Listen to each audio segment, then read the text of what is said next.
Шыққан күннен туған айдан жаратылыстар сыйлаған, көкірегіме моларына құйған. Таңғы сайраған құстардан сәби жүрегі оянған, жан серігі оның ән болған. Тұла бойы отты балауға жанған, солназ әндеріммен баураған. Қол соғайық ақындарға, әнші күйші жыршыларға, мұң бұралған биші қыздарға. Аянбайық, жалықпайық, өнер сүйгіш бар қалайық, қол соғайық өнер бастарға.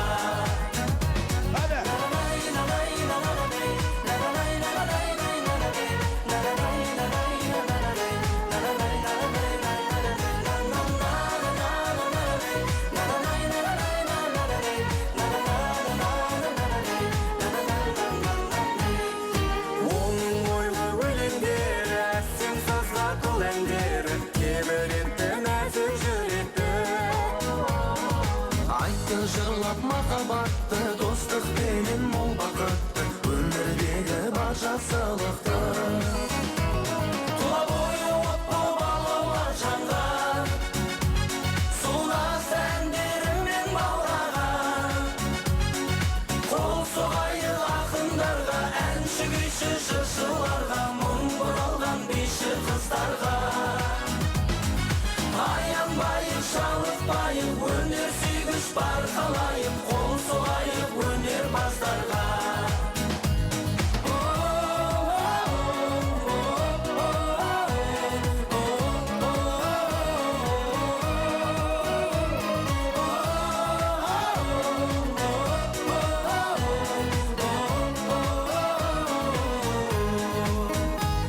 Тұла бойы отты балаулап жанған, солназ әндеріммен баураған.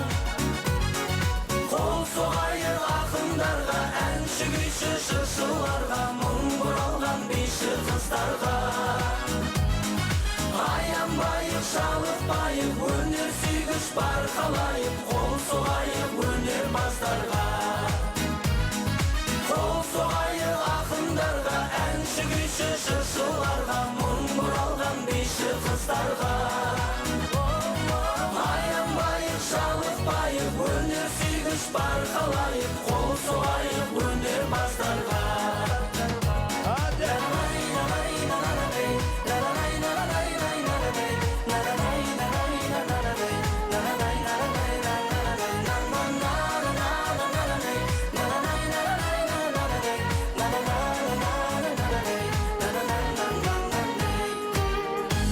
Рахмет баршаңызға. Алдараспан театрына биыл елбасымыз айтты ғой, отандық өнімді дамытайық. Өзіміздің отандық өнімді қолдайық дегесін. Бүгін Алдараспан театрына костюмімізді тігіп берген отандық өнім тігім фабрикасы Алтын Адам. Осыны айт деп еді мыналар. Айттым. Болды, босыңдар. Басымызға бақ қонған Алла қалап, бақытты бағалаған ол да ғажап. Аспан астын, жер үстін тойғып жүрген ассалаумағалейкум, арда қазақ деп амандаспай, құрметті әлеумет, қасиетті Орал, топырақтарыңызды басқанымызға біз де өте қуаныштымыз. Аналарымызға рахмет, апаларыма. Мен үшін пенсиясын құртып, билет алған айтсаңыздаршы бұл кісілердің. Рахмет апа сіздерге. Қош келдіңіздер. Өткенде жұма намазға бардым. Жұма намазға негізі әйел адамдар бармайды, ер азаматтар барады. Барып имам айтты, қазір бала тәрбиесі бұзылып жатыр. Неге? Өткені үйде әйел басқарады. Еркек басқарамайды үйде. Әйел басқарады. Әйел басқарған үйден қандай еркек шығады? Нантайуан сияқты гаман жігетін сырға тағатын бәлелер шығады, басқа кім шығады? Сондықтан да үйде әйел еркек басқарсын. Әке көрген оғжанар, ана көрген томпішер. Бала әкесіне қарап өседі, атасына қарап өседі, керек десең үйге келген қонаққа қарап өседі. Бүгін енді бәрін жұма намазда отырсыңдар. Мен алдағанмен Алла тағаланы алдай алмайсыңдар, әйелдерінен қорқатындарың орындарынан тұрыңдар деді ғой. Жұма намазда. Сөйтіп бүкіл жұма орнымыздан тұрдық. Жоқ, мен де тұрдым. Арт жақта бір 80-ге келген қария тұрмады. Көке, сіз неғып тұрмадыңыз деп еді, шырағым, мен әйел деген сөзді естісем, аяқ қолын істемей қалады шырағым. Жетіскеннен тұрмай отыр дейсің ба мені? Дейді. Сөйтсе біз қазақ халқы әйелдерімізден қорқпайды екенбіз, алып анадан туады деген халық екенбіз. Өткен кеткен мерекелеріңіз құтты болсын. Концертіміз бастайық ағайындар. Қош келдіңіздер. Сахна төріне Айқай тобы, Айқай 25, Айқай Дәурен деп атын қойғанбыз. Ел мақтаған жігітті қыз жақтаған деп Мұхтар Әуезов айтпақшы.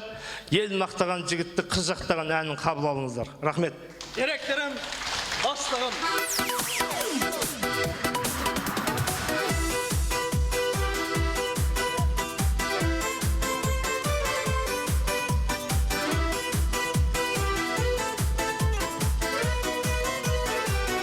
Assalamualaikum, talğamı büyük görürmen genekey.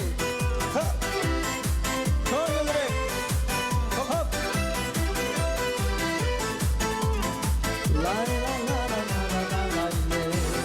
Omutам ойда қалып, онап қалғаның оланып. Қарағым мөлдір көзіңмен, қарадың ұзақ қадалып. Жалының бойды өртеді, іздегім сендей еркені. Ел мақтаған жігітті құшақтаған оң деседі. Ел мақтаған жігітті құшақтаған оң деседі. El maqtagan jigitler genekey. Oraldık. Hop. Batırlar qayda gelgen. Hop. Lay lay lay lay lay. Беліңе келді сераған, сөзіңді қалға бер оған. Әлемнің барша бақытын өзіңе ғана бер алам. Жалының бойды өртеді, іздеген сенде еркені. Ел мақтаған жігітті қыз жақтаған ай деседі. Ел мақтаған жігітті қыз жақтаған ай деседі.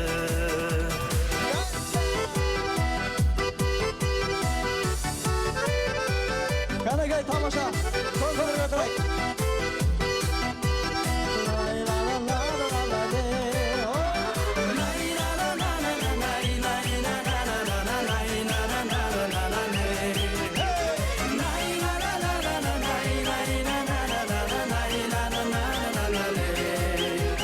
Қарашы солай қарашы, жазылсын жүрек жарасы.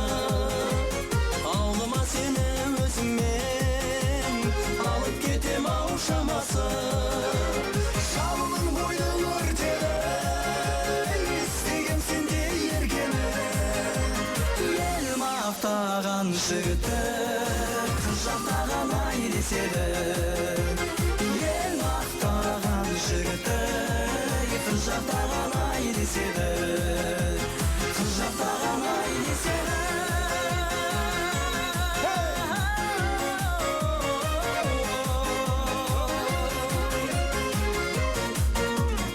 Lay lay lay lay lay.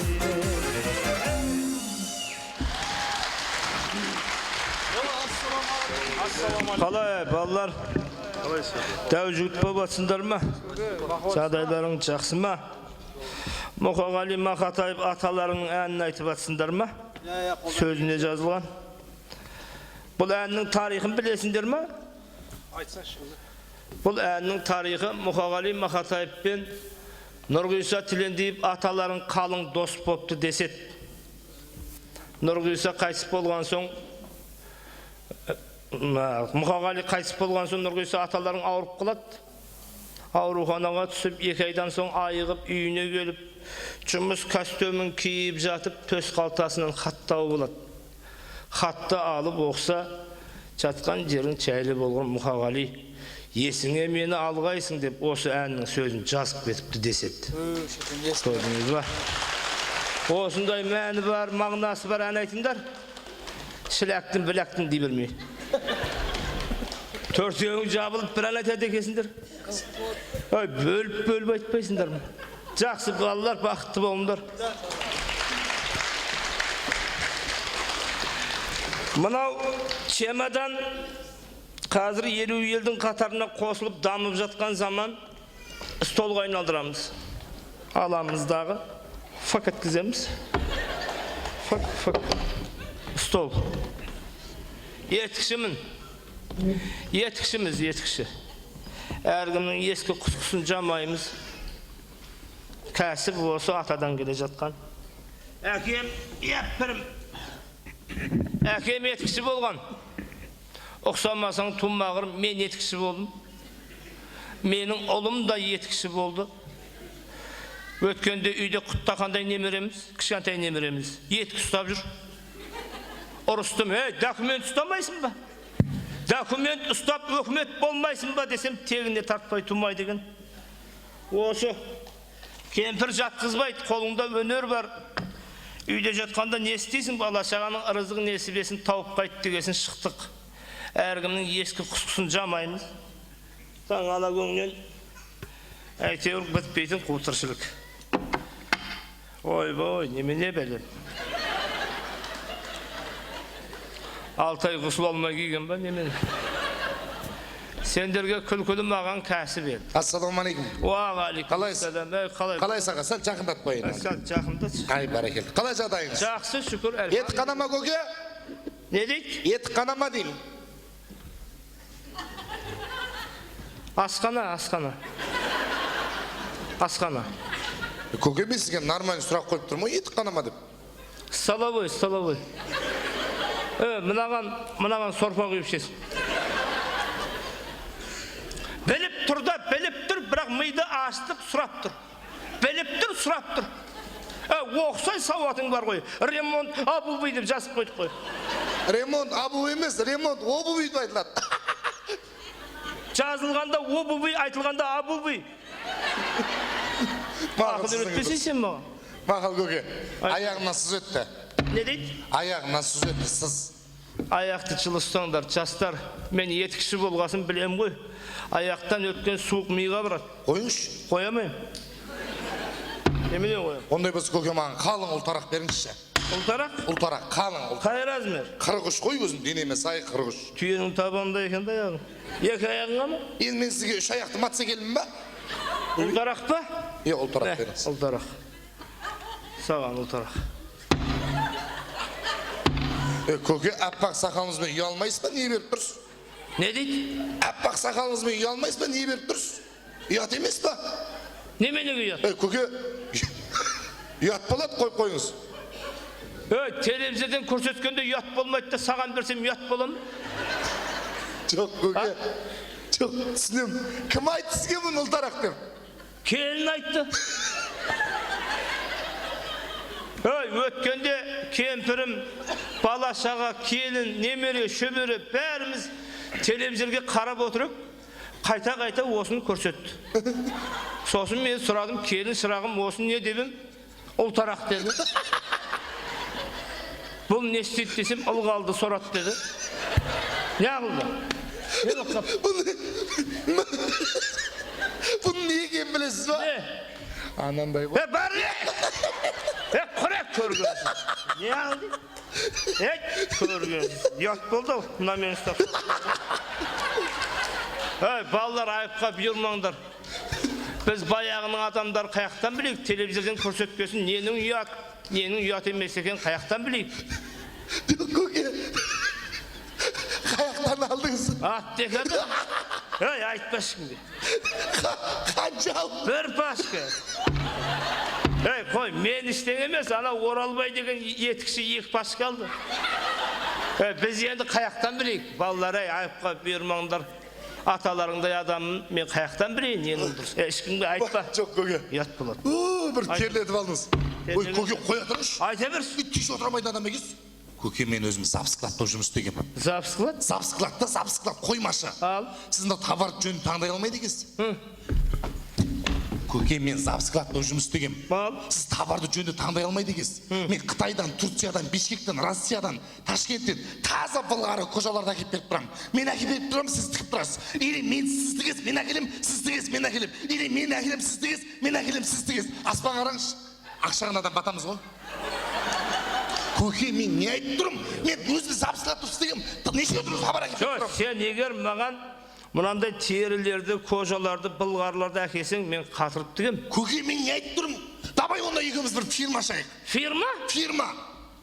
Фирманың аты етікші болсын. Көке ақшаға батып қаламыз. Ассалаумағалейкум. Қалайсыздар? Соңсыз ба екен? Мен көке. Сен кетіп қалма. Ассалаумағалейкум. Қалайсыз, жақсыз ба?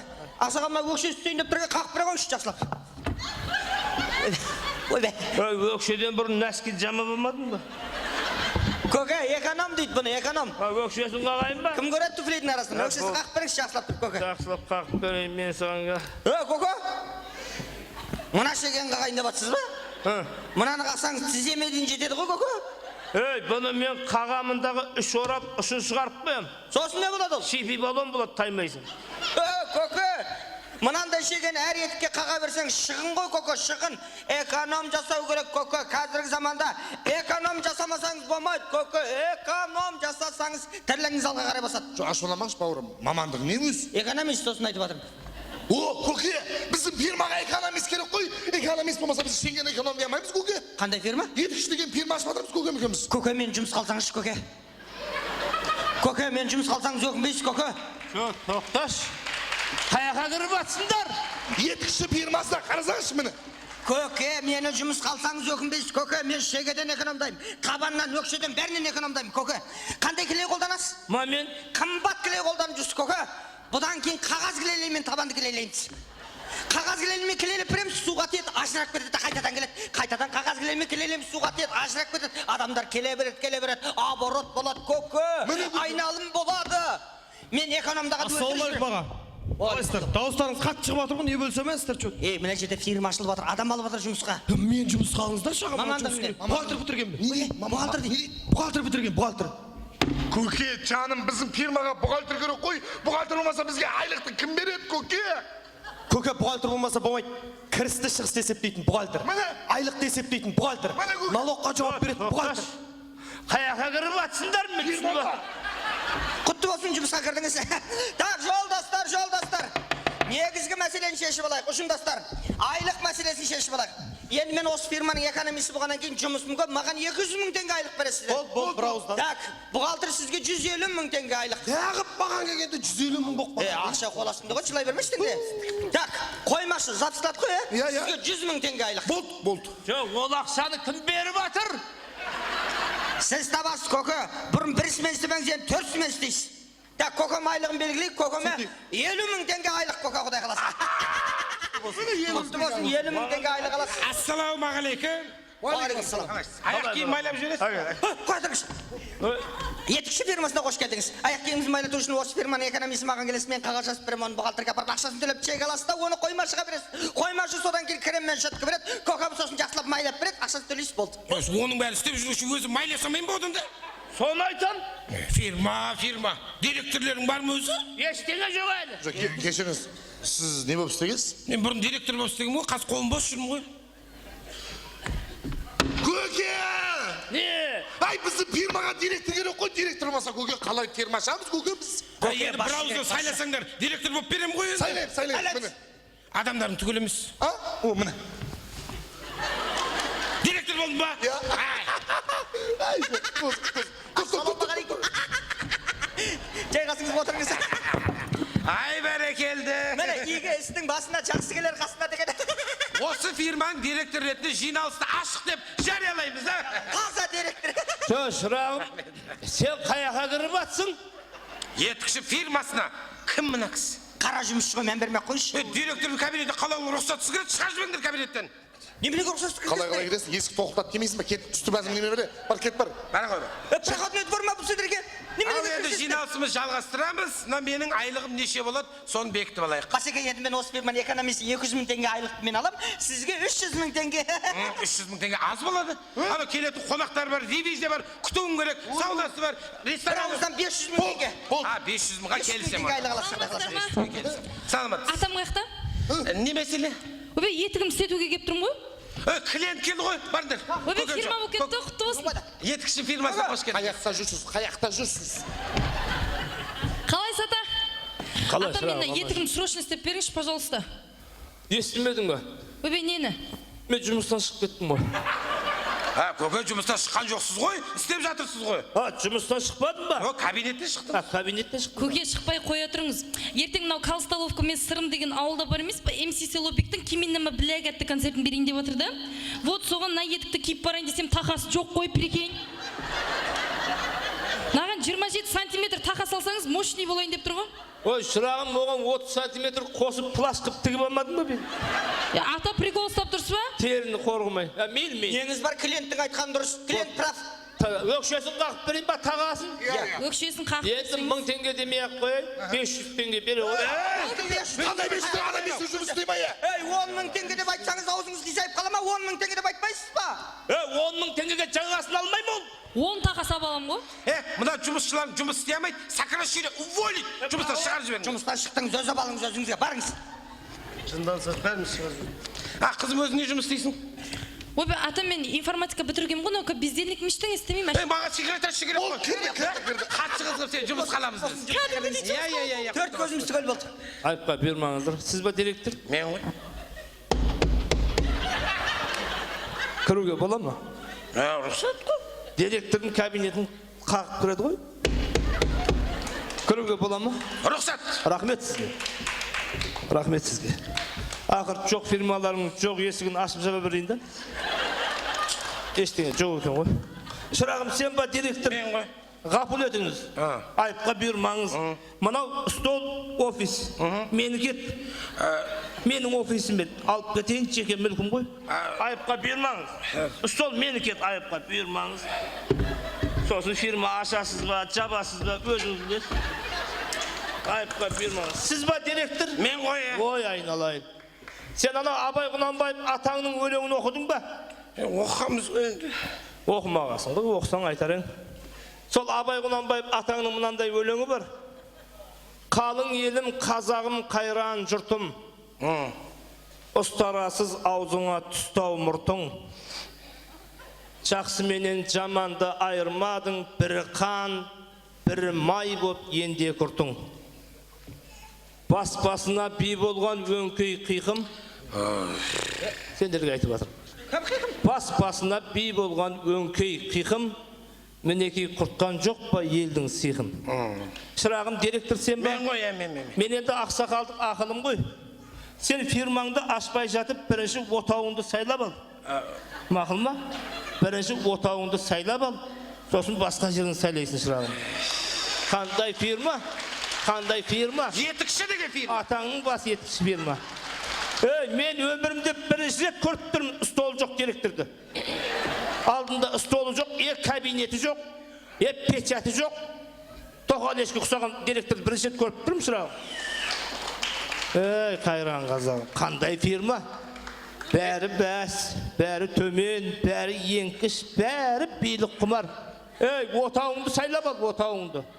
Сосын басқа жерін сайлайсың. Осында ескі адамдар неге аласыңдар жұмысқа? Жалындап тұрған жастардамайсыңдар ма? Қайда бір қиқым-сиқым деп. Бачекең көңіл күйін түсір.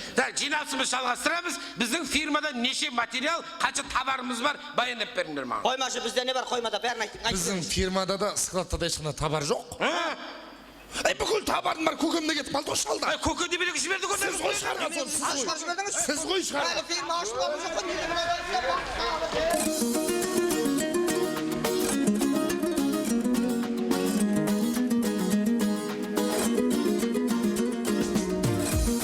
Şarkılegey oral. Şemşadamızın enderi gökten oktası Kalegey. Tamaşa. Töndüy tunluq közlerinin arası, qosularday qaslarının arası. Jal qarasam jalın atqan aq жүзün, Allahlaydı atqan taң men talasып sırğalım. Qiyalğanşa ertedeles tüngen qızı armanım, Kez bop bilsem erteler geç senin gözді almadım. Özgeneme sözün boylap şu dedim, Tössünlerde bir qasaqtın жүрегін sırğalım. Kimge bolsun süygümdü bir balasın, Könülümdü tavrap alıp arasın. Bülgür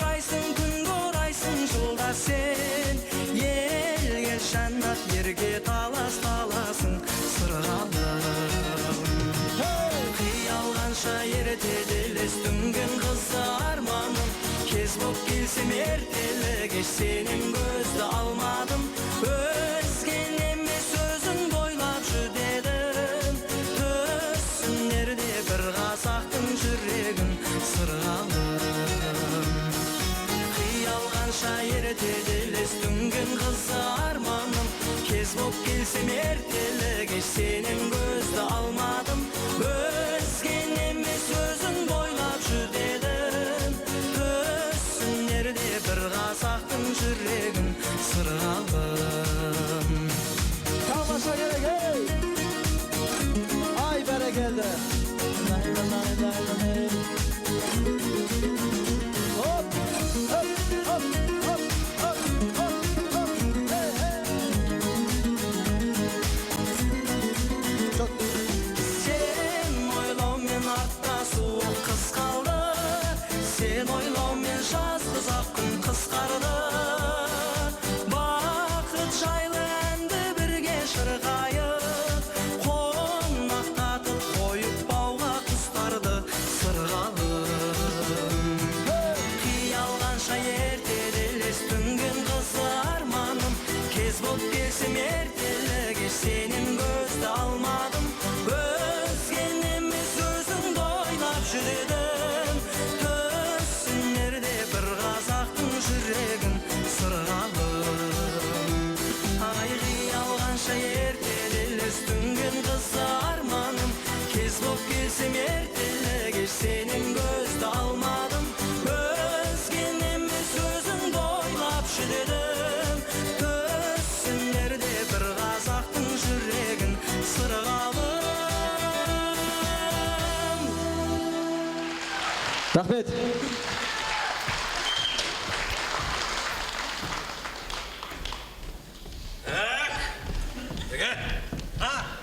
Берге. Анау егісті көріп тұрсың ғой, Hammasını көреппін әке. Соның бәрі менің жерім ғой. Vay bu, bay ekенсу әкесі. Соны өзіңе сеніп тапсырам, Mayıl әке. Или Hammasını қыламын. тракторшы жалдайын ба? Yo, nima qilasiz traktorchini? Salarkiga pul ketadi, shofyorga pul ketadi, hammasi chiqin. Menga kvadratni 50 tanga bering, hammasini qo'parib chiqaman aka. Болды да өзіңе сеніп Болды тапсырам, aka, mayli. Атың кім еді сенің? Bahadır. Болды онда. Bitta novarda aka. Ayt. Обедке 2 tuxum apering, жұмыртқа qarnim ochadi. 10 жұмыртқа берем ғой. Rahmat. Болды. Bir zalatoy қайсайын сізді. Ай, рахмет. Болды, өзіңе сеніп тапсырамын да, жарайды. Мына өкіметтен пәленбай гектар жер алғанбыз. Соған биыл егін егіп құда қаласа жемісін жейміз ба деп отырмыз. Сиыр кіргітті ана егіске.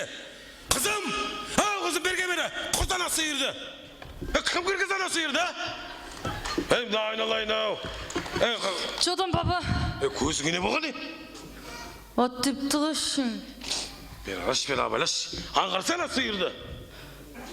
Баба, мен онда арт жақтан барымда бытшын шығарам мақыл?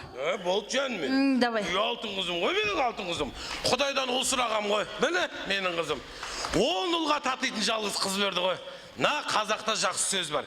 Жерге қараған 7 ұлың болғанша, елге қараған бір қызың болсын дейді. Ей жан мен деген afsa. Осы көрсем бар, сиыр көргенде боламын жадам. Ерсі тип бір. Байеке, мен де сізді көрсем бордағы бұқа көргендей боламын. Жұмысың болмасын да, Бай, кешіріңіз, айыпқа бермейсіз. Әркім перзенті өзіне ғана, еркек па, қыз ба? Қыз ол жұмысың болмасын. Ең қыз сияқты жүрсек айтады. Тура кинодағы Зина сияқты ғой. Дейді жүрді. Жұмысың болмасын, құрттайым ана сиырларыңды. Енді қайға бағам? Жұмысым жоқ. 40 мың гектар жерді өзіңіз алдыңыз. Құдайға шүкір. 40 мың гектар жер досыңыз бай бол алды. Шүкір.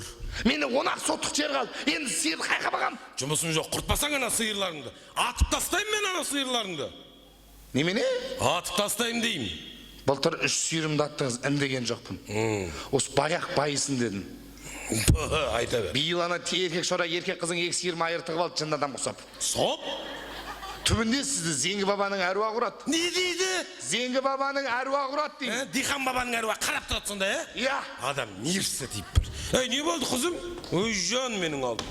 Бабаның адайлана сиырлар. Екеуіне айыр қадап келетін қалғанда жүр сорады.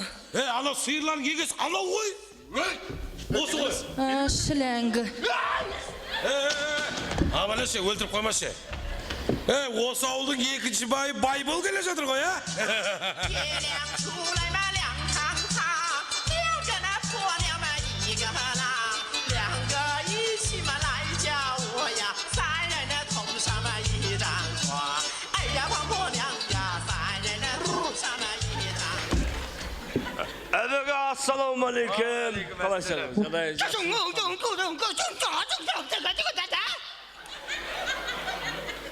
Sən hanım yalanla cabozun.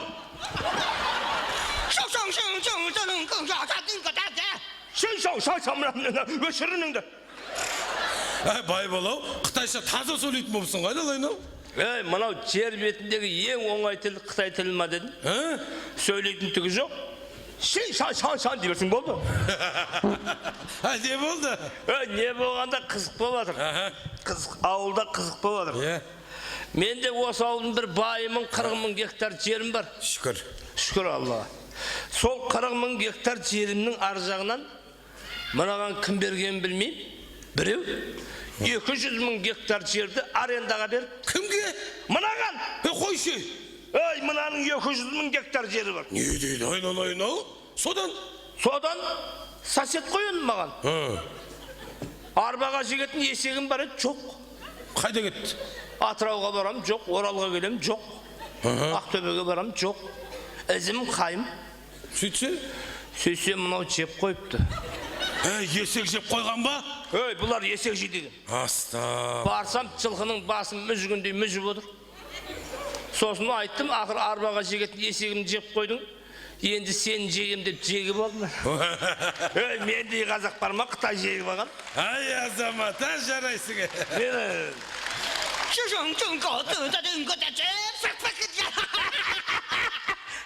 Жаман сүйкімді ұрамайсың ғой. Ұрамайсың, жаман сүйкімді. Не айтып жатыр? Не айтып жатыр? Анекдот айтып жатыр. Ой, әңгімені қатырады. Қандай? Анекдот айтып жатыр. Қазақ, орыс, Қытай үшеуі дос болыпты. Қазақ... Сұрап алайыншы. Сен қазақ, орыс, Қытай үшеуі ме? Сен болды түсіндім. Сұрап алған жақсы да. Қазақ, орыс, Қытай үшеуі дос болыпты. Үшеуінің қолына бір қылыш беріпті дағы. Ұшып жүрген шыбынды шауып тұр деген ғой. Мына Қытай деген халық өте жылдам халық екен. Қылышты алыпты дағы ұшып жүрген шыбынды фак еткізіп ортасынан қақ бөлген. Тух. Орыс алған фак үшіншінде қақ бөлген. Қазақтың қолында қылыш. Шыбын ұшып жүр. Қазақ қылыш ұстап алған. Фак.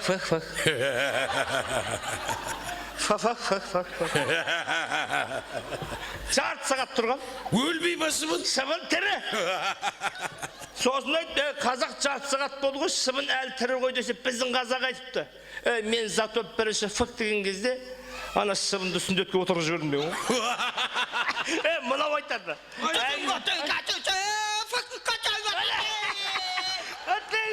Жаман сүйкімді ұрамайсың ғой. Не дейді? Ана біздің Димаш Құдай берген десе жылайды ғой. Димаш Құдай бергенді жанын береді. Құре! Сені оған даусың жетпейді. Оған жер бетінде қазақтың ғана дауыс жетеді. Қазақтың ғана дауыс жетеді. Рас қой? Сен дәретхана іздеп кетерміз, айқайламыз. Оған Димаштың ғана дауыс жетеді. Байбол-ау, анау есектің қарынтасы не болды? Қызық болды, әлі қызық әлі алды. Содан жаңа есегімді жеп қойды. Құнын төле демеймін ба? Сөйтіп Қытайдан маған мынандай жетпеуіштің бір гамбазын әкеп берді Қытайдан. Есектің құны деп. Сосын базарға алып шығып саттым. Как раз сол 8 марттың алды еді. Елдер талап болды. Жарты сағаттай кейін келіп айқайды салды ғой. Мынауының сапасы жоқ, китайский. Бейтіп едік, сынып қалды, түкке жарамайды. Сосын мынаны қылғындырдым ғой. Мынаның сапасы қайда? Сөйтсем бұл айтады, қазақтар сендер бұны дұрыс пайдаланбайсыңдар дейді. Қалай пайдаланамын? Сөйтсем мынау айтады, бұны бейтпейді дейді. Мынау айтады. Бұны ұстап тұрады кезіндағы өзің Қойшы, Ей, мынау айтып жатыр, біз дұрыс пайдаланбайды екенбіз. Әне. Шығмады. тұрасың өзіге. Әбеке қош. Бетіңіз қала десіп болды ғой сіздің. Маған болмайды екен, Әбет ішіп жатыр, әбет ішіп жатыр. Түскі асы ішіп жатыр, әбет ішіп жатыр. Құмырсқа жей ма? Жыбырлағанды жібереді екен. Аста. Мынаны асырағалы бері рахат, үйде бір тараған жоқ. Мынаны көрсе чылап қашады, деп. Әбеке, бәт дұрыс па? Әдемі ғой. Енді айыпқа бұйырмаңыздар, мен жұмыста жүрген адам агороттың басында. Жұмысқа кетіп шаруа барады. Ой, жақсы. Айыпқа бұйырмаңыз. Жақсы болды. Самылын сәлден. Айда. Айда. Söyle yürü, haydi. Al, жақсы. Жақсы жол болсын. Ай, азамат қой, азамат. Ой, мен де қазақ бар ма? Ай, бәне келді.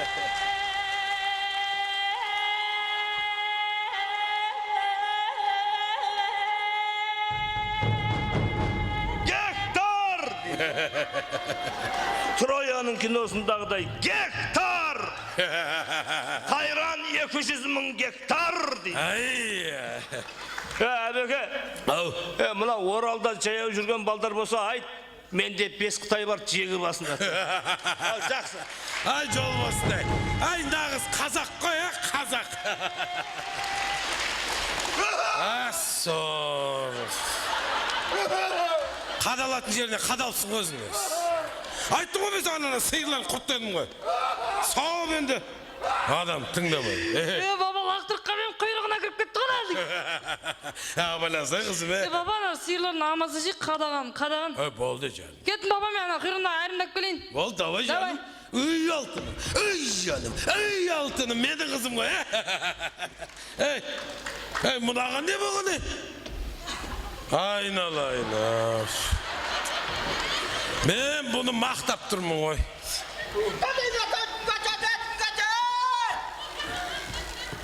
Шамамыз келгенше айдап келе жатырмыз де.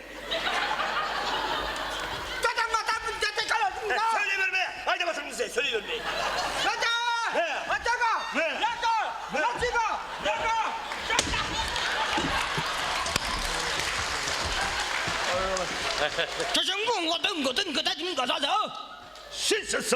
Söyle verme, kamsımdı ver. Ne oldu?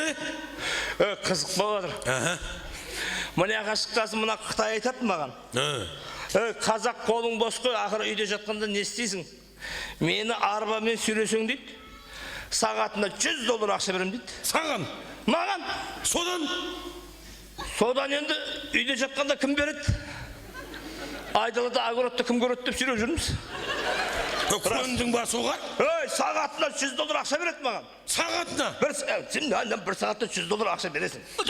Сен салсым, 2 сағатта сүйресем, 2 сағатта $200 ақша бересің. Кім береді? Үйде жатқанда.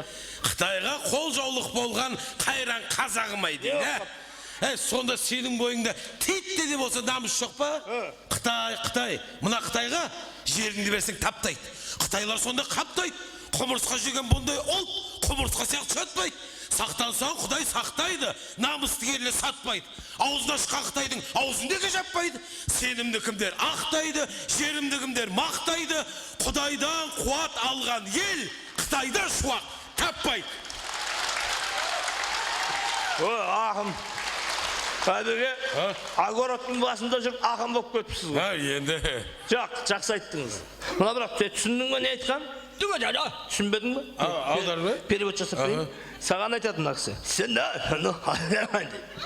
чымана таппайды. Өченәтті чымана. Сендерден шуақ таппайды дейді. Жүзің ата не ақын? Ақын? Мен де ақын айтсамын. Қазақша білем ана? Бұлар тез үйренеді. Айтсам деп тұр. Айтсасын ба? Айтсамын. Айтсам ғой.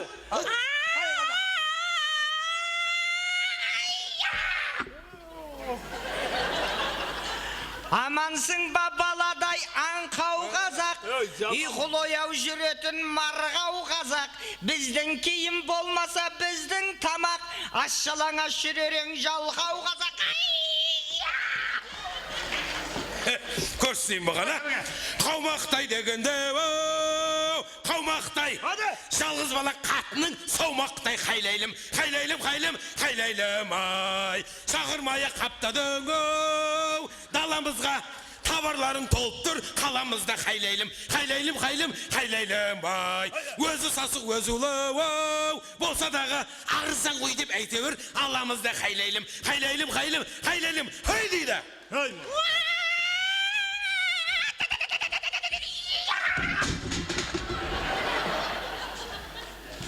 Бұлардан қорғанбасаң болмайды. Көп қой бұлар.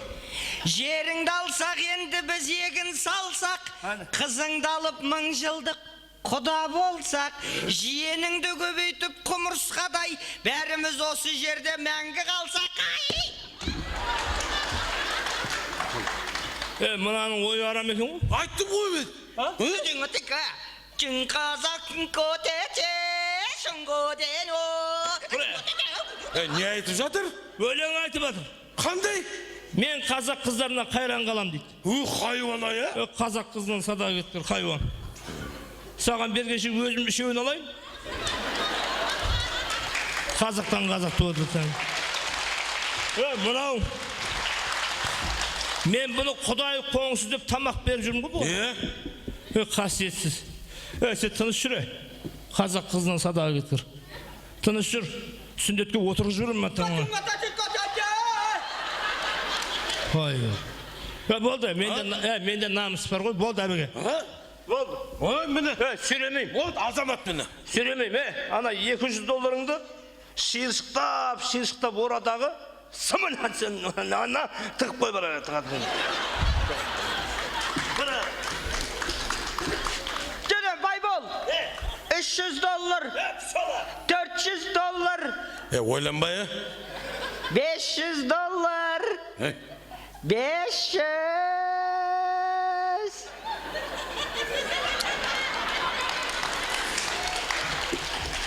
Әбіге.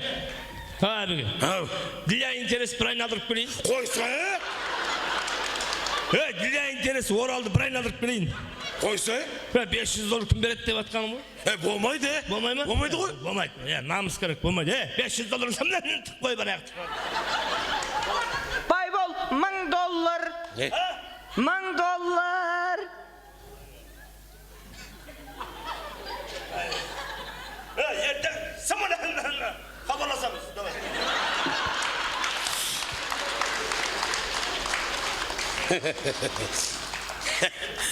$1000 дейдім бе, я? Айдалайды, үйде жатқадан $1000 кім береді? Қанша бересіге? $1000. Сөйлей, берге. Şimdi айтып қоймаңдар, ешкім біліп қоймасын. Үйде жатқадан $1000 кім береді?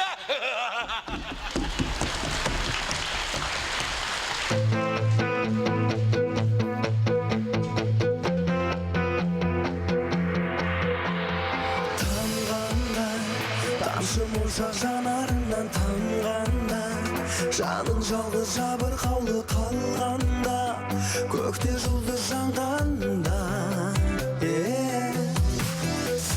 жолдарға қарай қарашығың талғанда, жауғазындай жаурағанда, тоңғанда, сезім гүлі солғанда.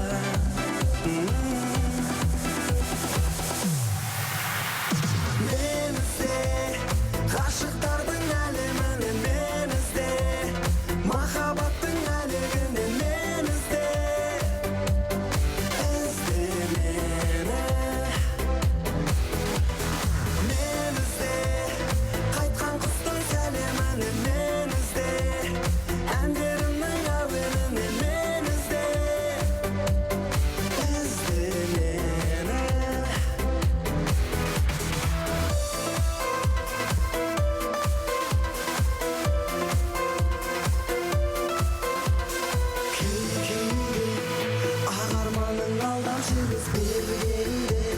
Сағыныштың бағынан көтергенде, жүрек тұмың жеңгенде, жерменде, көңіліңе тұманылар төнгенде, айдың нұры аймалаған көлдерде, сыңа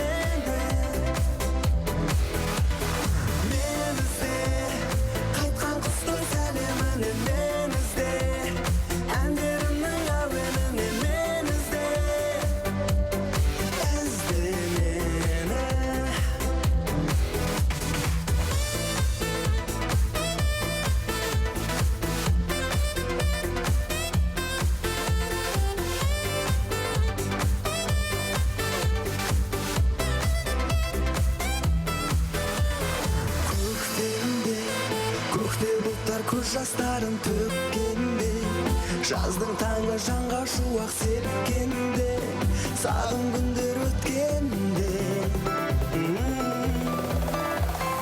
Ашқанда, күз құшағын бақтар сәні қашқанда, ағыл бағар айналаны басқанда, үміт үзбе жасқан ба. Мен ізде, ғашықтардың әлемінен мен ізде, махаббаттың әлегінен мен ізде мені.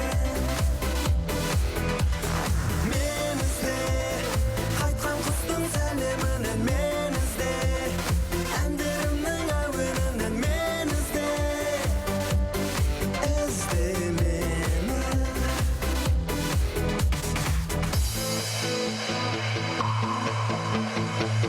Hay barakalды ағайындар, тек қана сіздердің құрметтеріңізге.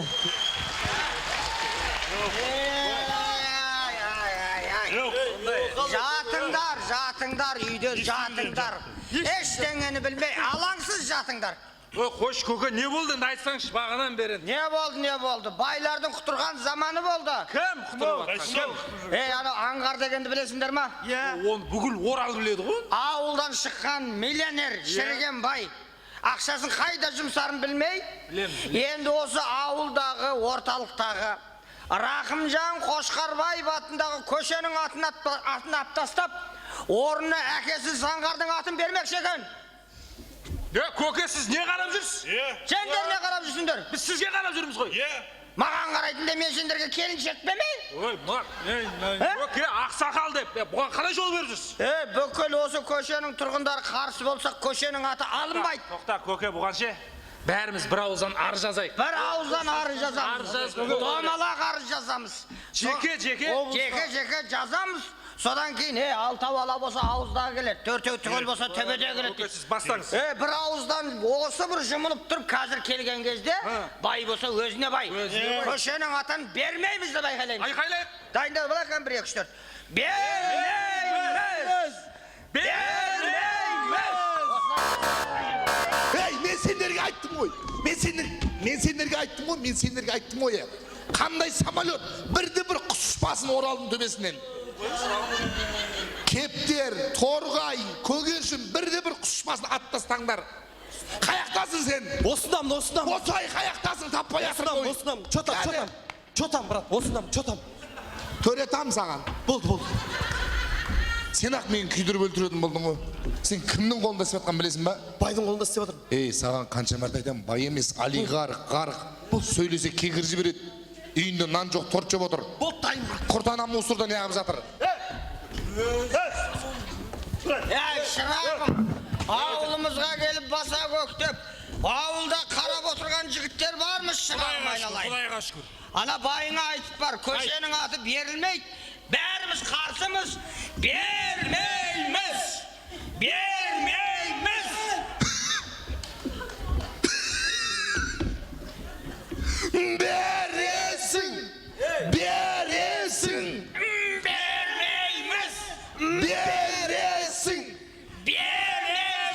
Келді. Шеп келді, красный шықыр айындаңдар. Бірді-бір құшпасы шеп келі атыр вертолетпен.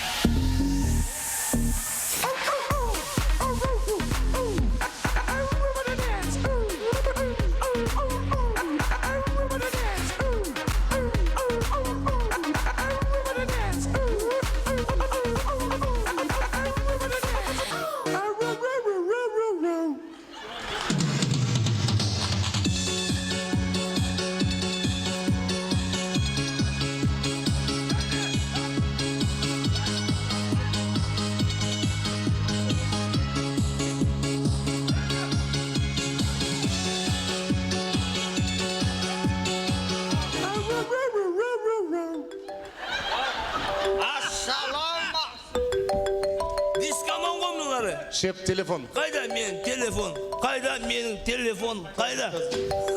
Телефон тастап кеткен.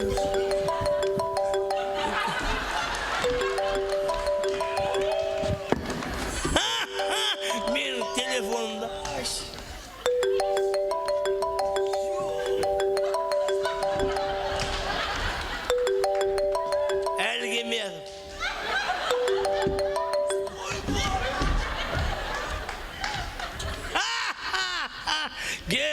дорогой, родной.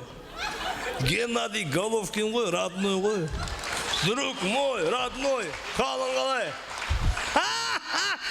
Друг, родной, отырып сөйлесейікші. Отырып сөйлесейік. Қалай, родной? Жақында алған жеңісің құтты болсын, родной. Ау!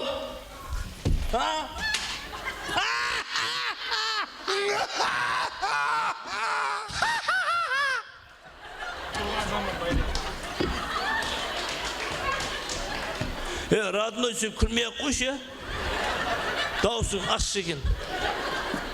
Гена, дорогой, родной, қалың қалай? Денсаулығың жақсы ма?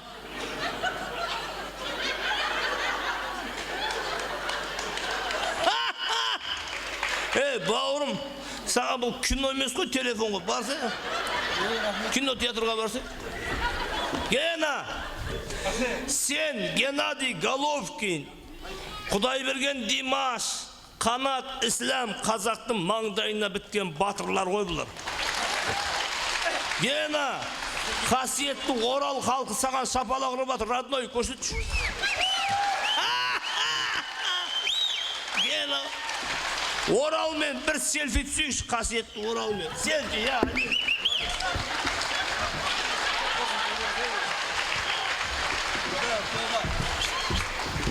Эй, Гена! Дорогой, родной, үстіңе киіп алсай жаурайсың ғой. Апрель ғой, жаурайсың ғой, киіп ал, дорогой.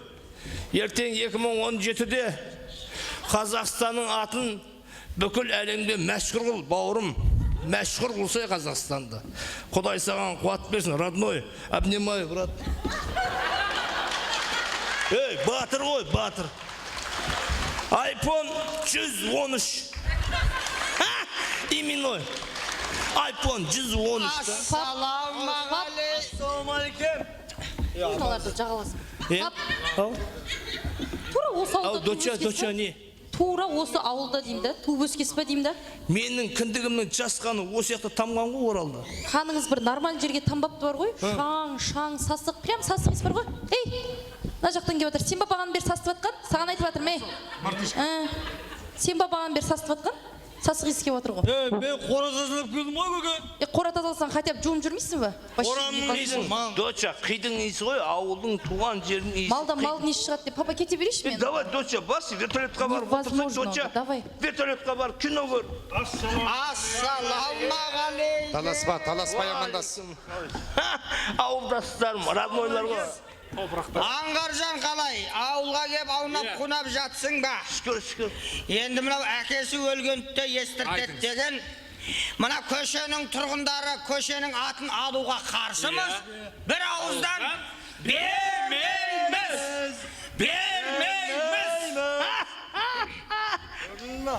Бермейміз дей ма? Родной, ақсақал берген? Дискоман шал. Дискоман. Сіз бі бермей атқан ақсақал? Мен осы жастарды бастап кеп атқан мен. Болды, ақсақал. Үлкені мен. Мынау ат, шапан, мапан атыңыз бересіз ғой? Береді ғой? Әй, балдар, бір көшеде тұрған не бар? Берейік те, балдар. Не болды? Мұртташ. Ашуланбасай, дорогой, ашуланба. Өмірде ашуландырмайтын дүниеде бар ғой, дорогой. Бергеш, қайсың бермей? Здоровый. Кім бермей атқа? Бергізем. Бергіз берем. Евро. Бергеш. Шеп, мына алқашқа бір штук жетеді, бір штук. Сен мұнаға 20 күн үшесің, евро ғой, 500 евро. Давай, дорогой. Айналайын Аңғаржан, бүкіл ауыл боп көшенің атын береміз.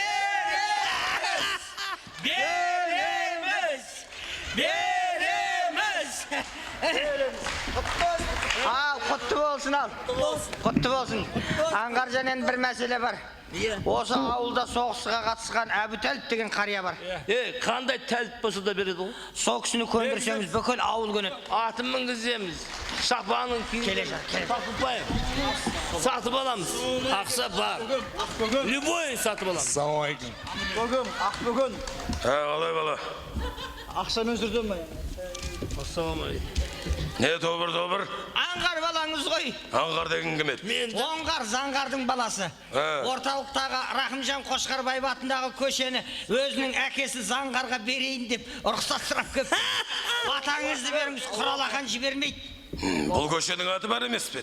Көшенің атын беретіндей бұның әкесі не істепті? Кімнің әкесі? Бұның әкесі. Енді бұның әкесі не істегенде, не істемегенде, мына баланы істегенде, басқа кім істегенде? Мен істегенде. Не мәселе бала? Ақсақал. Не деген орден мынау?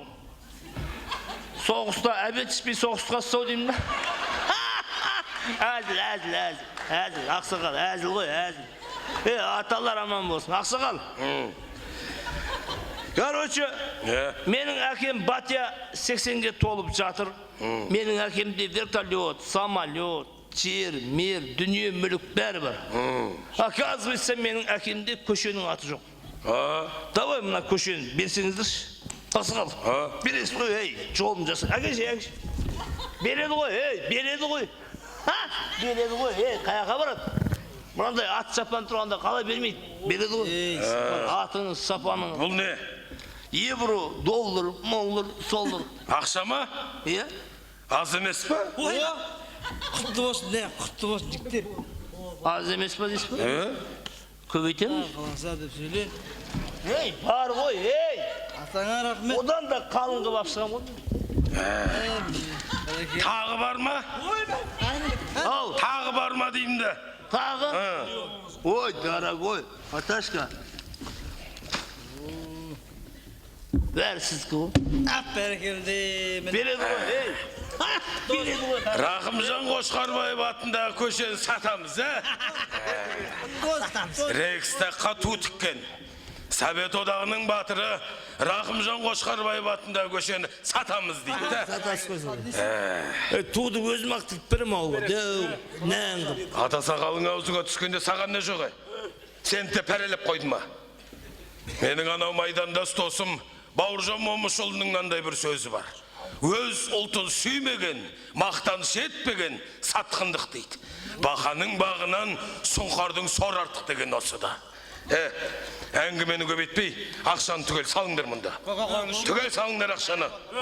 Көшенің аты ешқандай да өзгертілмейді. Рахымжан Қошқарбаев атында көше ма, сол көше бап қалады. Әкел бер. Әкел бер. Бала, мынау сенің ақшаң ба? Конечно. Ақшаң көп, Үйде тағы бар. Қайда сыйғызарыңды білмейсің. Бұл ақша саған берілмейді. Бұл ақшаны мен ауылдағы жетім жесірлерге, жағдайы төмен отбасыларға тарқатам. Одан артылғанын ауылға мешіт салдырамыз.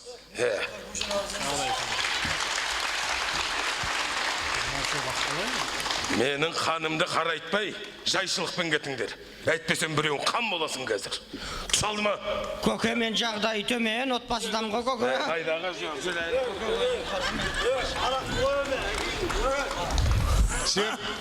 Асеп, бұл өмірде ақша қызықпайын адамдар бар екен ау. Дурак адамдар да, дурак адамдар. Соны айтам да, шеп келе атыр. Жайшылықпен кетіңдер дедім сендерге.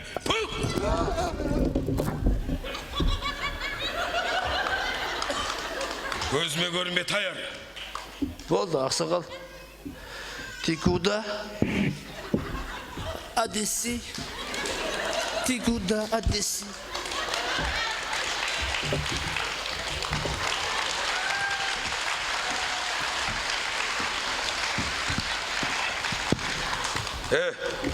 Иттің қойыршықтары, таңдарар бар.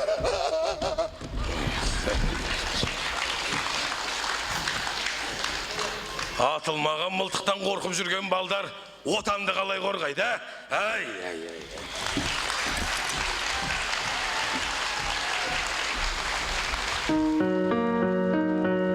Баламның сұлу қыздарын арнаймын.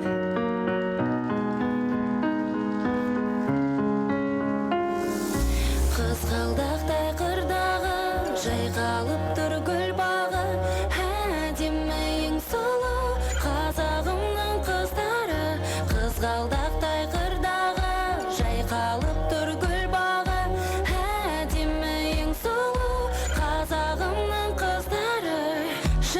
Қасымның сұлулары асқаған, сыңғы шолпы шашбаумен мақтанам. Өралтайдың биігінде өр мінез, қадірім мен қасиетін сақтаған. Ей жігітім, жігітім, жігітім, келер болсаң өп мөлдір сезіммен кел. Серт болатын семсердей сөзіңмен кел. Егер қолың жетпесе әуре болма. Мұқағали атамыз айтқандай, өзі балың өзіңе өзіңнен көр. Қызғалдақтай қырдағы жайқалып тұр гүл бағы, әдемі ең сұлу қазағымның қыздары. Қызғалдақтай қырдағы жайқалып тұр гүл бағы, әдемі ең сұлу қазағымның қыздары.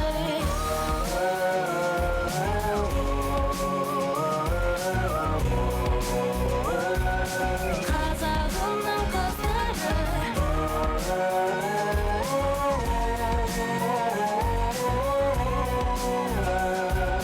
Қазағымның қыздары. Тәлімменен тәрбиенің мәйегі, мәйегі. Хасулудан әр ханзада дәмелі, дәмелі. Ары менен абыройын сақтаған, оңтүстіктің арулары, арулары, арулары әдемі. Мұқағали сұлуларды көп дейді, бола берсін сұлу қыздар көп мейлі. Салтын сақтап дәріптейтін дәстүрін, батысының қыздарына жетпейді. Ей жігітім, жігітім, жігітім, келер болсаң өп мөлдір сезіммен кел. Серт болатын семсердей сөзіңмен кел. Егер қолың жетпесе әуре болма. Мұқағали атамыз айтқандай, өзі балың өзіңе өзіңнен көр. Қызғалдақтай қырдағы жайқалып тұр гүл бағы, әдемі ең сұлу қазағымның қыздары. Қызғалдақтай қырдағы жайқалып тұр гүл бағы, әдемі ең сұлу қазағымның қыздары. Оралдың ең сұлу қыздары қайдасыздар? Хей, хей, хей, ша! Ай, бәрекел, тамаша қошемет қайда?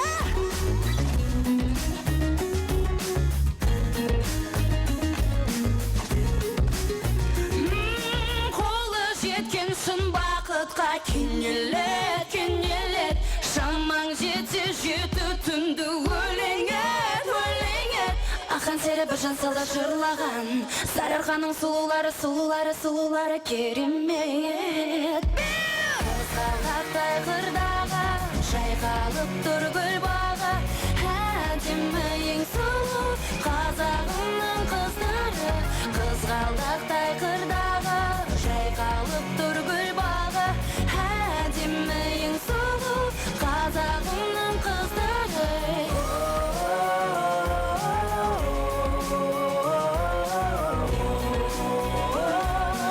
Біз қазақтың қыздары.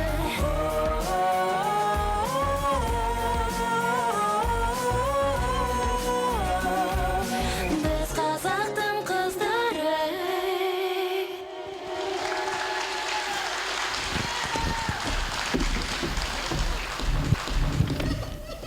Жарығым ау, жаным ау. Айналайын-ау, шалымнан айрылдым ау, шалымнан айрылдым ау. Жау жүрек мың балам ау, Геракл еді ғой, Геракл еді ғой. Сұлтан Сүлейман еді ғой, Сұлтан Сүлейман еді ғой, айналайын-ай. Шалымнан айрылып қалдым ау, айналайын-ай. Күйеу балам, рахмет саған, күйеу балам, айналайын. Рахмет, сәл жоғарақ неғыш ыңғайсыздау екен. Сабыр етіңізші, мен бармын ғой жаным. Рахмет күйеу балам, айналайын, рахмет. Адамдар кетті ба? Өф, шаршап кетті ғой, көзімізді аңырайып. Көзін тарта бермей солдай.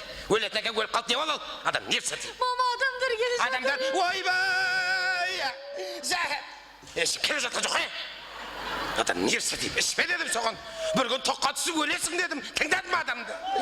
Жарығым ау, жаным ау. Көкелеріңнен айырылып қалдық қой. Сұлтан Сүлейман еді ғой. Жеңше сабыр жеңше қарындасым сабыр айналайын. Өлген адам өлді, тірі адам тіршілігін Қайтесіз жеңеше, сабырыңыз енді сабырыңыз. Өлгеннің артынан өлмек жоқ дейді. Топырақ торқа болсын, тоқтасын, жатқан жер жайлы болсын. Әумин. Я домбыра ұстап ағасың, тойға келдің ба? Жеңше ана Қошқардың баласы Марқа үйленген. Соның беташардан келе жатып, көкем өлді дегенді естіп, жолшыбай кіріп шыға салайын деп, өнер адамдар күніге қолымыз оса бермейді жеңше. Жарайды. Еркектер залтамға, әйелдер спальняға. Спальняға деп түкпіртамға. Я да самаурынмен титандарды қойсаңдаршы. Әкем сендерге күнде өліп жатыр ма? Әруақ төбемде қарап тұрған шығар. Алқаш! Неменеге ішесің? Бір күн тоққа түсіп өлесің дедім ғой мен саған. Бір жақсы қасиетін айтпайды екенсіздер. Жақсы қасиет. Қанша ішіп алқаш болғанмен құспайды деді ғой сорлы. Адамды күйдіріп, анау әкеңнің досын айтам, бұдылай. Тірі кезінде қасына қалмаушы еді. Енді болса жоқ, өз жерде жүретін орды ғой соның. Ешекті айтса құлағы көреді кел атырады. Шәрігім-ау, жаным-ау.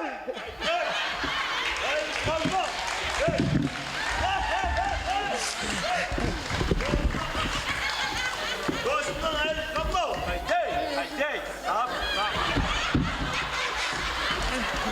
Құшақтап атсың ба, көңіл айтып атсың ба? Ялба. Бөтел көлесім-ау. Қайтей, енді кімменшем. Бала кезімізде тай құлындай бір сыныпта бірге оқып ек. Қайтейін. Жылап атсың ба, күліп атсың ба? Ішпесем жылай алмайым ғой, қайтейін. Ішпесем жылай алмайым, қайтейін. Тоққа түсіп өлді ғой, тоқтасын. Тоққа түсіп өлді ма? Ей, досым-ау. Тоққа түскен тоқтасын. Досың сені жоқтасын. Тошыны өлді ма, қасымызда отпасын. Өліп қалдыға бір көп тастадық қой. Қайтейін, бөтел көлесім-ау. Арыстай алқаш азаматтан айырылып қалдық қой, қайтейін.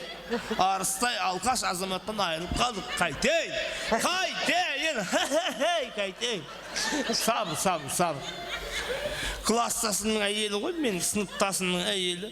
Баяғыда тір кезінде айтушық әзілдеп, сенің әйелің, менің әйелім сенің қарындасың деушім.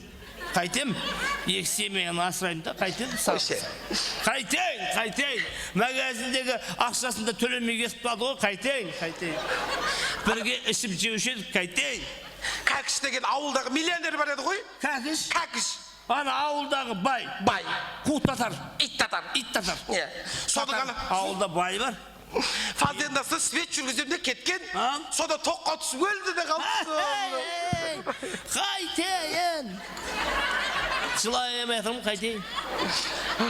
Келген де жоқ, кешірім сұраған да жоқ. Құнын төлетпейсіңдер ма? Келген жоқ қой. Оң болған. Жарығым. Аржандықсың. Қайтейін. Арыстай алқаш азаматтан айырылып қалдық-ау. Сабырға келіңіздер, сабырға. Қайтып сабырға келесің, іштеңе бермесің. Қайтып сабырға келесің, іштеңе бермесің. Түсінем. Ей, түсінсең бірдеңе бермейсің ба? Түсінем, тас түскен жерін ауыр. Тас құрылым болмады-ау. Артында шеттей бала шағасы. Мен қалдым аңырап. Кімнен жем? Ешқандай уайымдамаңыздар. Тоқтасын марқұмның жаназасы кеткен ақшаны 40-ын әрі пешенбілігін 100-ін жылдығасын түгел өзім көтерем. Ура деп қой. Неменеге уралабас? Арыстай алқаш азаматтың құны сол болды ма? Ешқандай уайымдама, құнын төлейм. Құнын төлейсің ба? Төлейм. 1 миллион бер. Берем. Не боп 1 миллион деген? Берем ол. 1,5 миллион.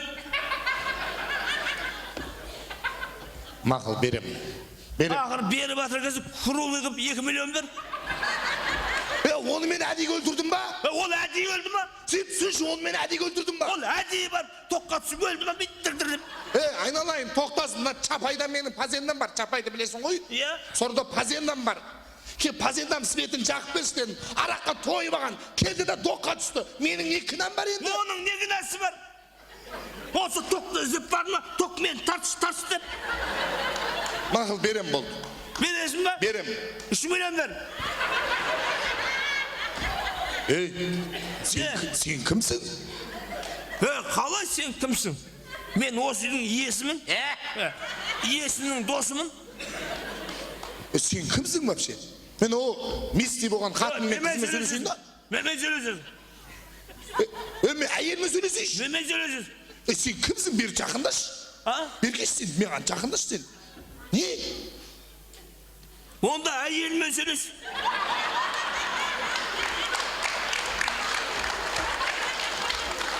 Мақыл берге тиіспейін. Тиіспе. 4 миллион берді, тірлікті жап. Мақыл. Күләнді. 5 миллион алсай 5 миллион. İttatlar 6 milyon birisiге. Берсе 7 миллион ал. Ой, қабақтай болып қоймайды екенсің. Алқаш азаматтан айырылып қалып отырмыз. Бала кезімізде бірге өскенбіз. Екеуміз үйіміз сасып қалды. Мен оған ешқандай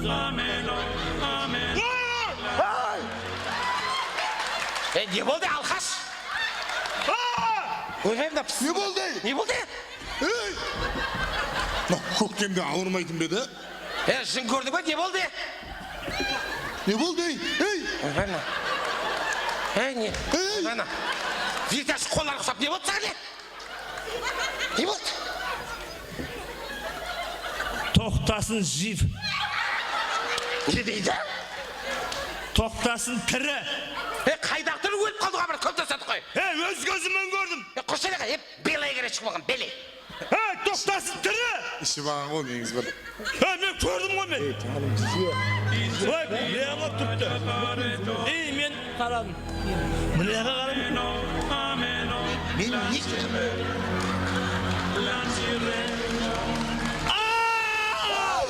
Ay Kıday.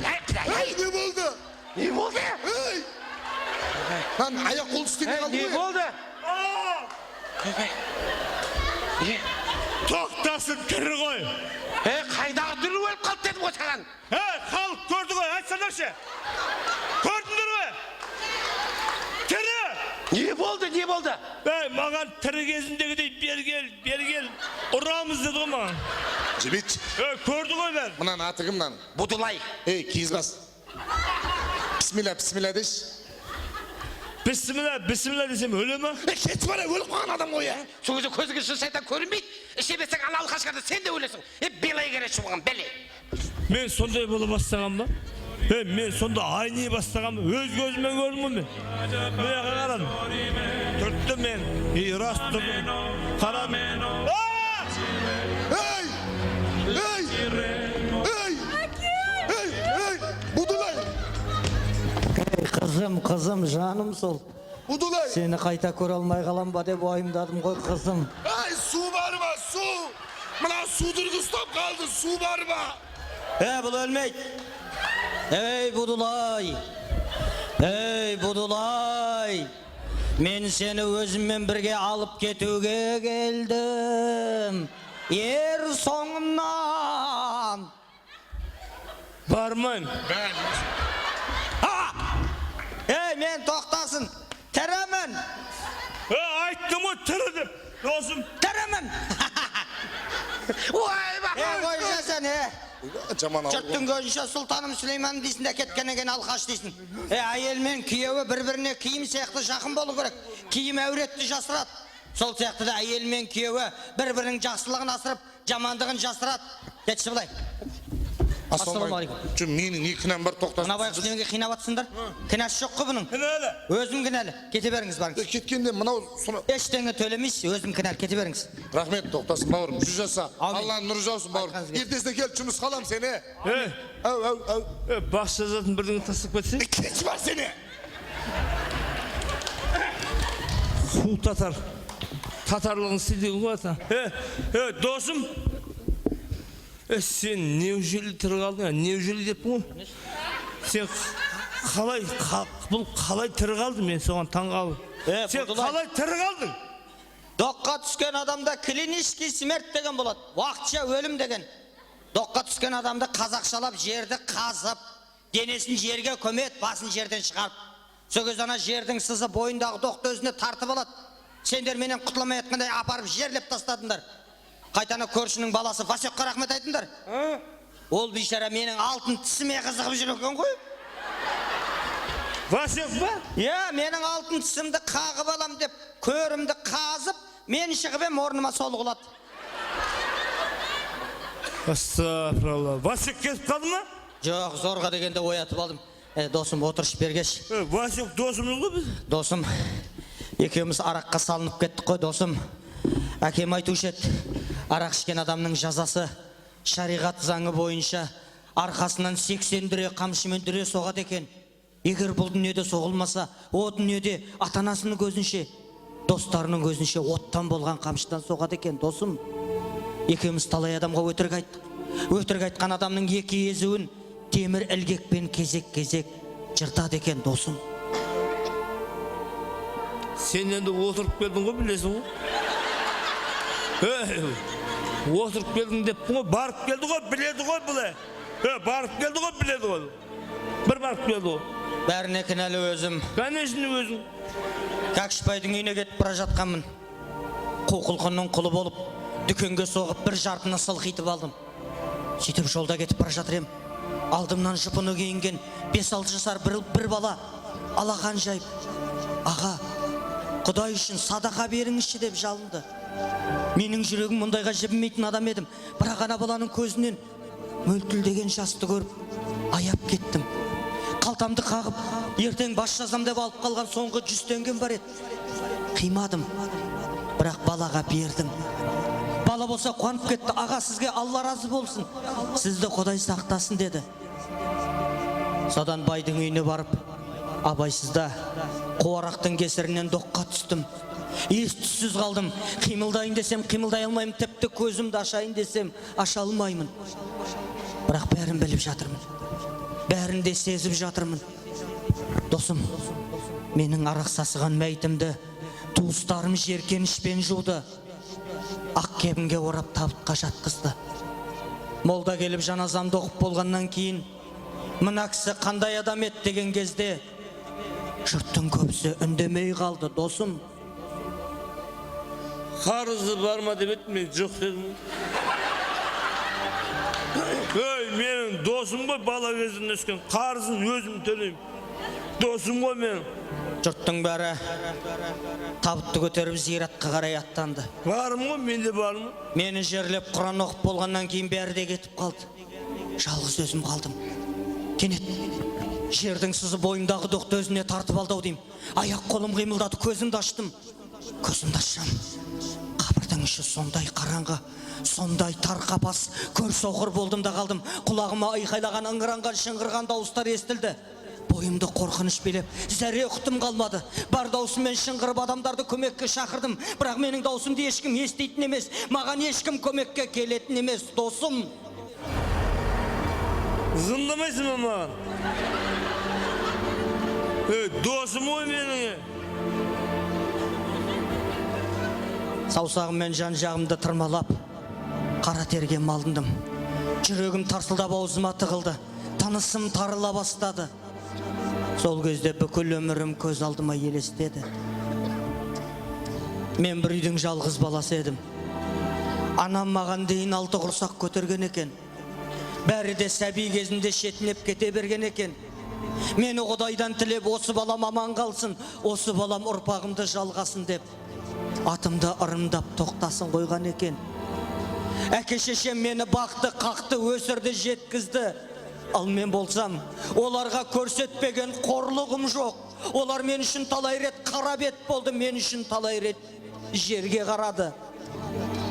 Ең сорақысы, үйленгеннен соң ата-анамды ауылға тастап, әйелімнің соңынан еріп қалаға кетіп қалдым.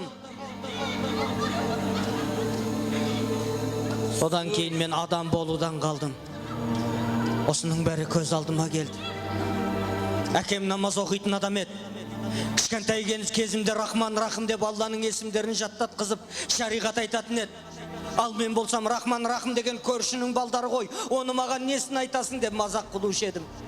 Соның бәрі есіме түсті. Соның бәрі көз алдыма келді. Алла тағалаға жалындым, жалбарындым, я Алла, я Рахман, я Рахим, мені кешірші, я Алла, мен өлген жоқпын ғой, мен тірідей көмілдім ғой, мені кешірші, я Алла, ендігәрі сайтанның суын ішпек түгіл үйімнің маңына да жолатпаймын, сенің жүр деген жолыңмен жүрем, я Алла, сенің әмірлеріңді орындаймын, мендей күнәһар пендеңді кешірші, я Алла. Я жасаған ем, мен сені разы қылатындай бірде-бір жақсы амалым жоқ. Мен ешкімге де жақсылық жасап көрген адам емеспін. Бірақ бағана бір балаға соңғы 100 теңгемді қимасам да бербем. Бала болса, аға сізге Алла разы болсын, сізді Құдай сақтасын деп еді. Тым болмаса сол бейкүнә періште сәбидің тілегін қабыл етші, е Алла. Сол титтей амалым саған ұнаса, мені кешірші деп жалындым. Кенет қараңғы қабірге бір саңлаудан жарық сәуле түсті. Көршім Басек мені қазып алып жатыр екен.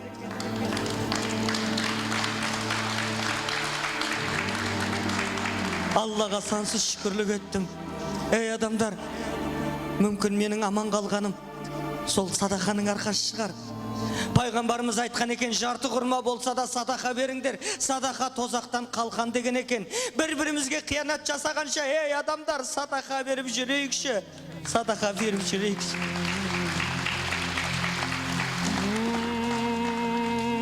Мен енді өмірімнің әрбір минутын, әрбір секундын құлшылықпен өткізем. Намаз оқим, ораза ұстайм, мешітке барып сауап жинайм. Өйткені Аллах тағала маған екінші мүмкіндік берді. Естимісіңдер, екінші мүмкіндік берді. Ей адамдар, біз бәріміз Құдайдан қорқамыз. Біздің әрқайсымыздың жүрегімізде Аллаға деген сенім бар, Аллаға деген махаббат бар. Бірақ басымызға қиын іс түскенде ғана Алланы еске аламыз. Ей адамдар, Алла деген ар болмас. Алланың жолы тар болмас. Алла деген пендеңіз ақыретте қор болмас. Ла илаха илалла. Илаллада пайда бар. Білмеген құлға не айла бар. Баратын жерің қараңғы, шапшырағыңды сайлап ал. Ей адамдар.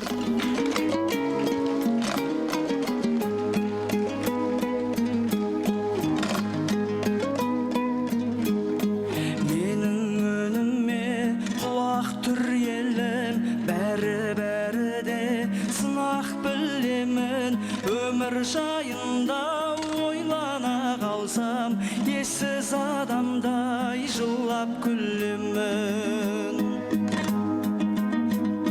Жүрміз өлместей өмірге келіп, жалғанның жайлы төрінде көріп, басыңа жауған бақыттың қары, түседі-ай бір күн, түседі-ай бір күн, түседі-ай бір күн.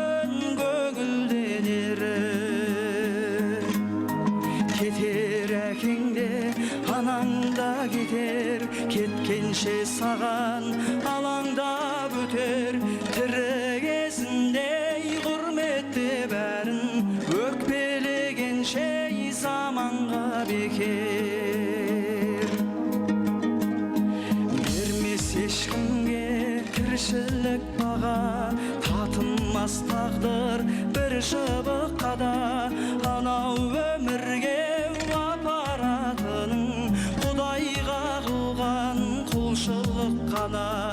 анау өмірге апаратының Құдайға қылған, Құдайға қылған, Құдайға қылған құлшылық қана.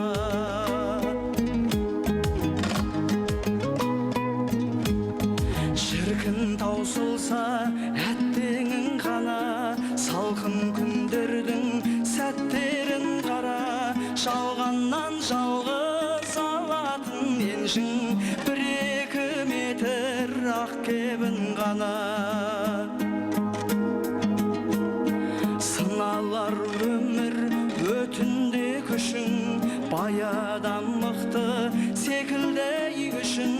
Жер бетін ешкім жаулай алмайды, жер жаулап алар бетіндегісін. Жер бетін ешкім жаулай алмайды, жер жаулап алар жер жаулап алар бетіндегісін. Жетер Алладан үкім алдағы, пенденің өлмеу бүкіл арманы. Айтып келмейтін ажал құрғырдан, қорқыттың өзі құтыла алмады. Қалар артында жаңғыры белес, әрбір адамның тағдыры белес. Бәріне мәңгі өмір тілерем, өмірде бәрі мәңгілік емес. Бәріне мәңгі өмір тілерем, өмірде бәрі, өмірде бәрі, өмірде бәрі мәңгілік емес.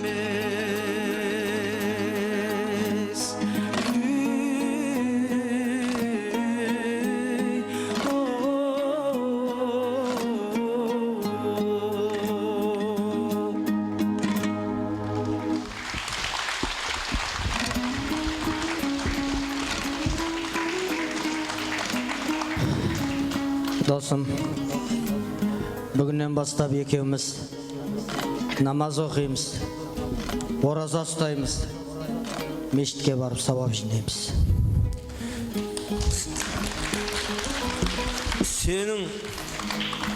Сенің аман қалғаныңды бір жуайық, ертең оқиық. Жоқ, болмайды. Бүгіннен бастаймыз. Бүгіннен бастаймыз. Бүгіннен бастаймыз. Дүние деген осы. Дүние деген осы. Ешкімнің емес досы. Өткен қайтып келмейді. Алғанын Алла бермейді. Бүгіннен бастаймыз.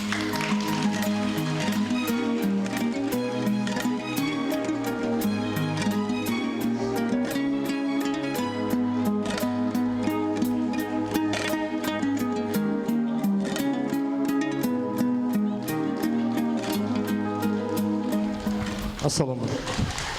Қалай достарым, сәлеметсіздер ме? Мен класстастарым, сәлеметсіздер ме? Қалдарыңыз қалай? Кетсеңіздер. Кетпесеңіздер, біріңіз амандасайық. Келіңіздер, сәлеметсіздер ме? Қош келдіңіздер. Бірге оқығанбыз ба? Сәлеметсіз бе? Келіңіздер. Қалайсың, брат, жақсың ба? Сәлеметсіз бе? Көрінбейсіз. Қалыңыз қалай? Мен достарым, періштелер. Енді жер бетіндегі кез келген жұмырбасы пенденің бәрі жақыннан айырылған. Біреу анасынан, біреу әзиз атасынан, әжесінен айырылғанбыз. Жұмырбасы пенденің бәріне ертелі кеш келетін бір уақыт. Жаңа соңғы көрінісімізді не үшін қойып жатырмыз? Ассаламағалейкум. Қалайсыз бәке? Қалай брат, жақсың ба? Осылай амандасамыз ба? Жақынымнан айырылдым деп қайғырма дейді. Екі дүниенің сәрвері, адамзаттың асылы Мұхаммед саллаллаху алейхи Мұстафа пайғамбарымыз анасының құрсағында жатқанда әкесінен айырылған. Әкемнен айырылдым деп қайғырма, пайғамбардың өзі анасының құрсағында әкесінен айырылған. Анамнан айырылдым деп қайғырма. Ассаламағалейкум. Қалай досым? Сәлеметсіз бе? Достарым, қасымда кеп тұр. Әкемнен айырылдым деп қайғырма. Пайғамбардың өзі 6 жасында әкесінен айырылған. Атамнан айырылдым деп қайғырма. Пайғамбардың өзі Әбу Тәліп деген атасынан 8 жасында айырылған. Перзентімнен айырылдым деп қайғырма. Пайғамбардың өзі көзі тірісінде 6 перзентінен айырылған.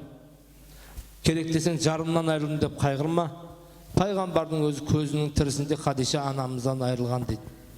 Болашақ ұрпаққа тәрбие болсын деп кеткендерге салауат, барларымызға аманат, ата-анамыз сыйлайық деген ниетпен қойғанбыз жаңағы дүниені. Сол дүниені жазған жігіт біздің Алдараспан театрының ең кішкентай кенже ұлы Бауыржан Тәңірберген деген авторы. Шарқ қойықшы. Міне қағылы. Бауыржан Тәңірберген біздің театрдың ең кішкентай мүшесі. Жақында алдық. Сөйтсек бұның жазатын әдеті бар екен. Жаңа тоқтасынды жазды, одан бөлек ән жазатын әдеті бар екен. Осы Орал қаласына арнайы өзінің әні Қазағым-ай деген әнді орындап берейік көкедегесін шығып тұрмыз. Қазақ ел аман болсын, менің достарым аман болсын. Қазағым-ай, Бауыржан Тәңірберген әні қабыл алыңыздар. Кет. Hey, бәрекелді ағайындар. Кәнекей Орал қаласы.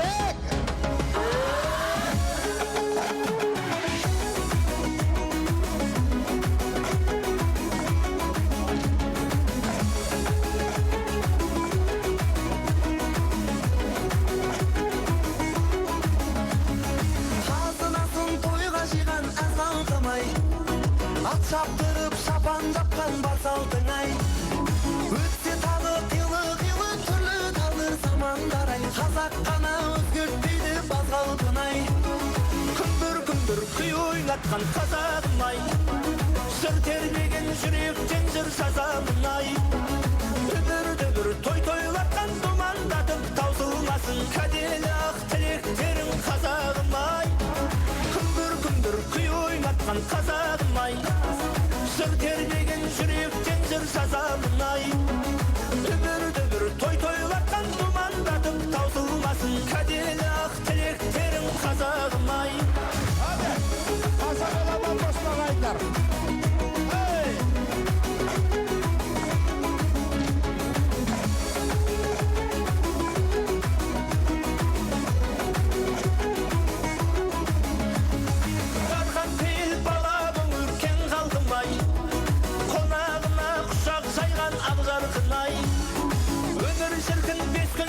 Өткен сібір ағшауындай той думан мен асқақтасын нардан қыңай.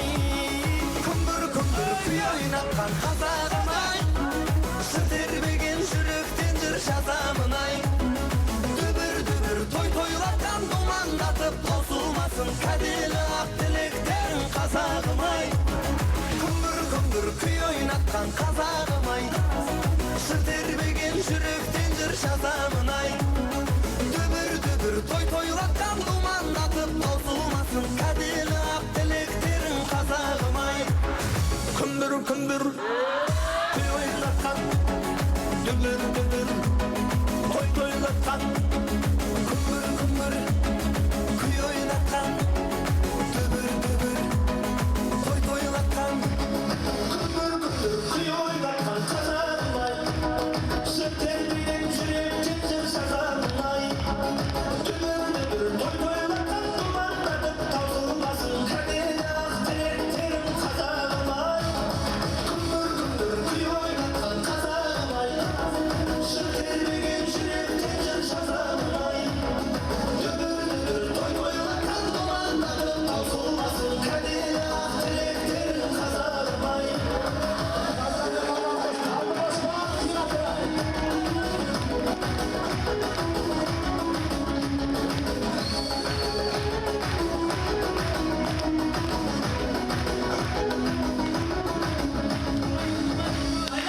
Рахмет баршаңызға, қасиетті Орал, алтын уақыттарыңызды бөліп келгендеріңізге бас иеміз. Халық Алланың бір аты, халықтың алдында алдан бір бас иіп қоя алайын. Рахмет сіздерге.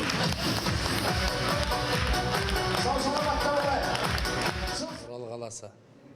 Жалпы Орал десе көз алдымызға қазіргі жүрген сатираны снайперлар Тұрсынбек Қабат елестейді. Талай майталмандар елестейді. Жалпы Орал десе көз алдымызға жайық елестейді. Орман елестейді, көгал елестейді. Қызыл шоқтай тарыған, қазаққа тіл дарыған, мәртебесі биік, үстеме үстем, қасиетті Орал халқы, оралдық көрермендер, екі дүниенің бақытын тілеймін. Мәртебелеріңіз биік, үстемелеріңіз үстем болсын. Әр үйде пісірілген тоқаш, әр үйде пісірілген тамақ, әр үйде пісірілген ет, қазаның барлығы тек қана қуанышқа, тойға пісірілсін. Ізген етпен Алдараспан театрының актері Нартай Сүлеймен. Нартай Сүлейменнің атынан сіздерге тағы да құттықтап кетейін. ТДК 42 телеарнасы тағы да алғысым шексіз. Мен өзім де осы телеарнада жұмыс істеймін. Өсе беріңіздер, өне беріңіздер. BBC-ден асып кете беріңіздер. Соған тілеулесім. Рахмет сіздерге, Алла разы болсын.